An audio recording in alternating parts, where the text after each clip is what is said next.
एक राजा की शादी होती है और शादी के बाद पुत्र प्राप्ति के लिए, किसके लिए? पुत्र प्राप्ति के लिए अपनी पत्नी से मिलने के लिए जाते हैं। लेकिन राजा बीच रास्ता में रुकते हैं और ईश्वर से प्रार्थना करते हैं कि मुझे कैसा पुत्र चाहिए।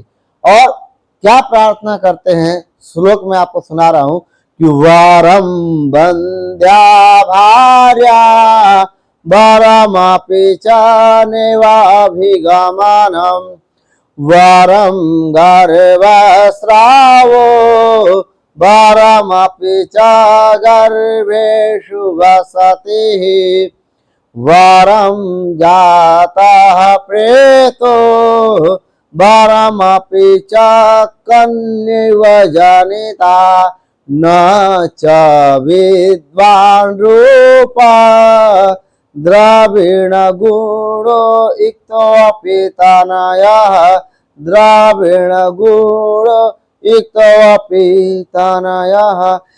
राजा प्रार्थना करते हैं कि हे ईश्वर, हे सर्वव्यापक, हे परमपिता परमेश्वर, आप मुझ पे दया करना।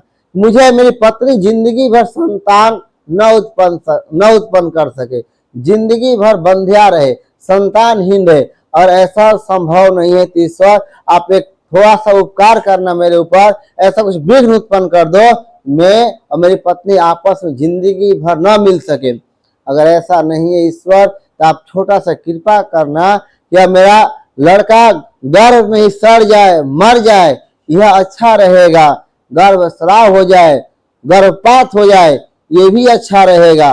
और राजा अपने हृदय पर पत्थर रख कर बोलते हैं, हे परमपिता परमेश्वर, ऐसा कुछ कर दो मैं लड़का पैदा हो और मर जाए।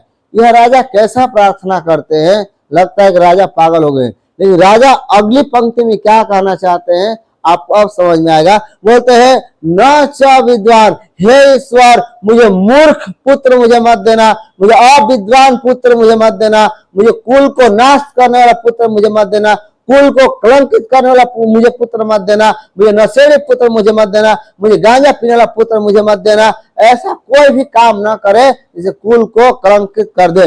जैसे आपको समझा रहा हूं, एक सिया अग्रवाल है, सिया गोयल, उन्होंने पूरा आपने क्या किया, केतन अग्रवाल की हत्या कर दी और पूरा कुल को कलंकित कर दिया। इससे अच्छा न पैदा होती तो उनके माँ बाप अच्छे से जिंदगी जीते।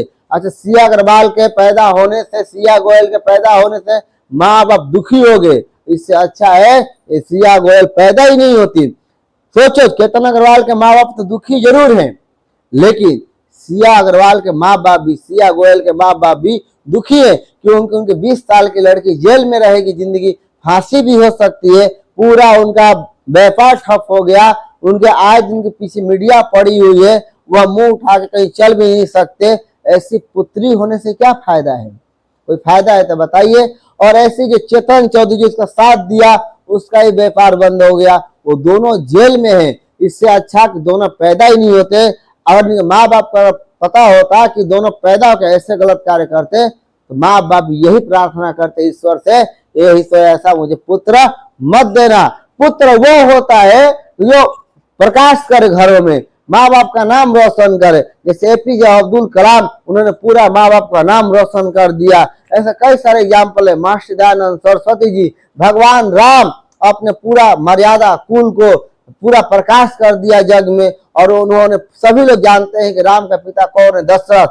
इसी प्रकार से जो लड़का लड़की पैदा हो तो कैसा हो, समाज का, परिवार का, देश का नाम का प्रकाश करने वाला हो। ऐसा न लड़का पैदा हो जो माता पिता का नाम को कलंकित कर दे।